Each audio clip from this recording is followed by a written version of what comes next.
Today's video, we're checking out MPC 3.0 in the software. So this is for your desktop or laptop computers, and it will correlate with the MPC's OS, which has already been in 3.0 since January. However, this is a beta, so please remember that, as you will probably download it and check it out yourself. I just want to get you started. Also, I'll have a link in the description box to 16levels.com. I have plans on making a masterclass for the MPC software in 3.0. If you do want it in 2.0, let me know in the comment section, because that still exists. And of course, I have other masterclasses for the MPC in standalone, all in 2.0 and 3.0, except for the Key 61. One of the biggest questions people will ask me is, does it install over the original MPC software that you might still use or want to use? And the answer is no. It has its own icon, as you can see right here. And all you have to do is just install it, and it will not install over the MPC software that exists on your computer. Let's go ahead and fire this baby up. And all you have to do is click on the icon after installing. It will say MPC 3 and not MPC or any of that stuff. We're going to simply go into a new project, and it will load up a kit or whatnot. One thing I do want to bring to your attention is at the top right side of the screen, you'll see keys MIDI. And then you'll also see that you can turn keys MIDI off, and then you can turn it to where you'll be able to control everything on your keyboard on your desktop or laptop computer. So these are the drums right here. So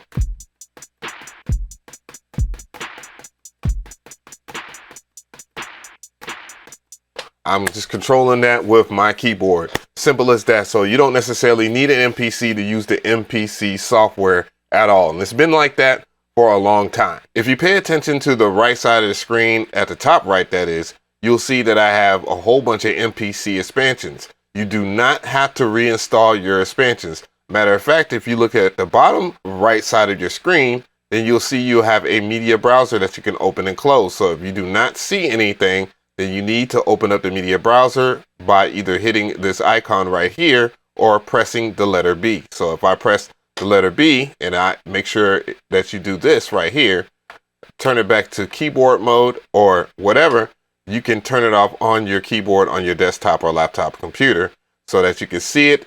And there's other shortcuts that we can go over, but I'm not going to go over them right now. And if you want to search for any of your content on your computer, like you might have a folder that's solely dedicated to just your sounds, you can search right here. It will give you all of your directories. And just like in 2.0 or any other MPC software, you have your tracks on the left side of the screen. So you will always see your tracks. You'll see the main track that you're working on, which happens to be my drum track.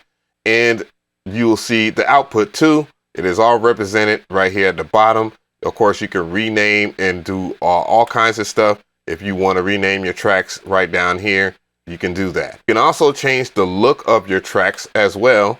If you hit the drop down menu or this hamburger menu right here, you can limit what information that you have, just in case you might get a little mixed up. I'm sure the next question will be, can you use it with your modern day MPCs? The answer is yes, and I'll show you how. In order to do such a thing, you need to make sure that your MPC is on. Just start up a new project, empty project. It doesn't matter which project that you select, but the main thing you need to do is hook up your USB cable from your MPC to your desktop or laptop computer. The next thing you need to do is go into menu, and then you will hit this icon right here that looks like a microchip, and it will ask you if you want to save the project. If you don't have anything there, you can just choose don't save, and then it will go into looking for a computer.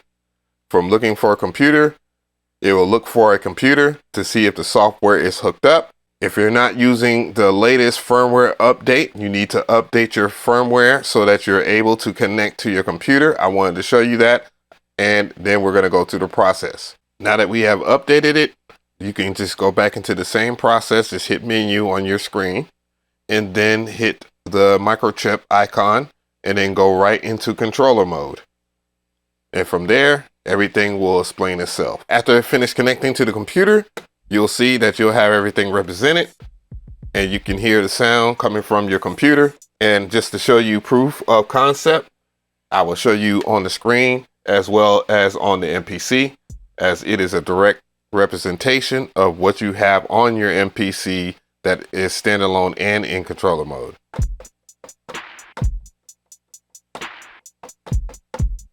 It is also worth mentioning that if you go inside of the top left side of the screen, which is the hamburger menu here, you can go into edit and then preferences on the Windows version of this, and you can set up your audio devices.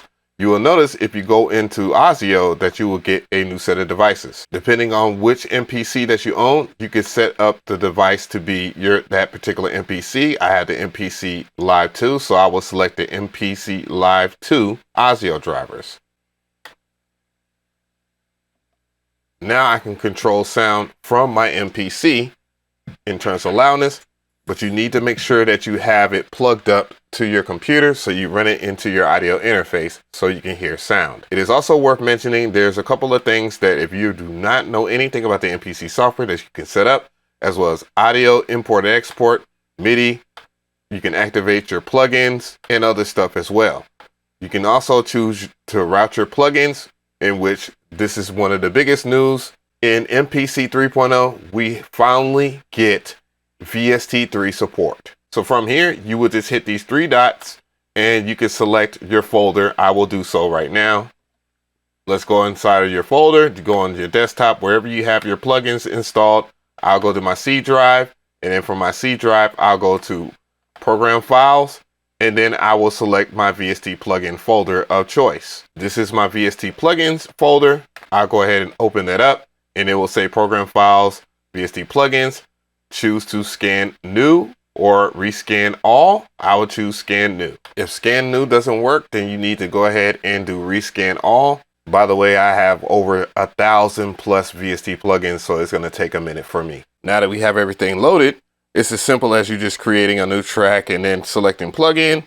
And then once you select a plugin, you can go over to your plugin on your screen, and then you can select whatever type of plugin that you have installed, similar to how it would be in other DAWs. So I have VST plugin folder available right now, right on my screen, and all these are in VST3 format. So if I wanted to pull up, let's say I'm gonna pull up Babylon, because that's VST3 and I know that. And I can look at the UI, touch on the screen here. Babylon is right here. Boom, there's Babylon. This is a big deal for me because now I could use the contact player, which is only VST3 format inside of the MPC software. So I took it upon myself to load up a track, and it is still in the MPC software, but I worked on it in the MPC hardware in standalone. So I took it upon myself to take something that I worked in standalone and then to open it up in the MPC software. So just to show proof of that, I'll just show you that is inside of the software in itself, and I didn't have to do anything else. And you know, it's just playing in the background.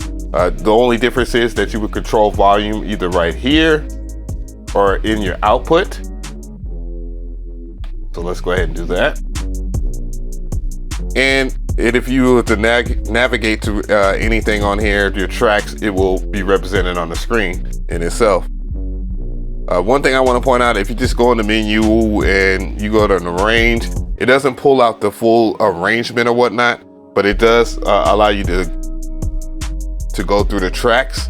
That is coming soon, so that you'll be able to kind of move stuff around in the arrangement view. So, you know, that's just one of the things in the beta. You just know that it's just going to come. However, I do want to note that if you go to a track or whatnot, let's say you go to like a drum track, I'll do this. Actually, I'll do the melodic sample right here. And what I'm going to do is just show you up close and personal that you have different options in terms of the algorithm when you want to stretch some samples out. Of course, if you were to work in the MPC software, there's a massive difference in audio quality if you were to use stems. So if you want to use stems, and if you don't like the quality in standalone, then you can use it on the desktop and get better quality. And just as a reminder, remember, this is an early build, and you know, this is a beta, so you know, things will improve as time goes past. Them whipping it up, I appreciate them whipping it up so quickly because they're a small company. Despite what most people think, most people believe that every company is like Microsoft or like Meta and stuff like that. And I'm not trying to giggle or anything like that, because that is just the overall assumptions of the average consumer. Is there's a large, rich company, and you know they got access to everything. And I do appreciate those people over there, as well as I appreciate you guys for being so openly adamant about the software in itself. And now we have the software. I will be streaming and making more videos down the line, you know, getting started videos, masterclass, and all this other stuff. So there'll be lots of content solely driven on using it in controller mode, as well as using the MPC Studio Mark II alongside with it, testing that stuff out too, to see, you know, test the limits of this so far.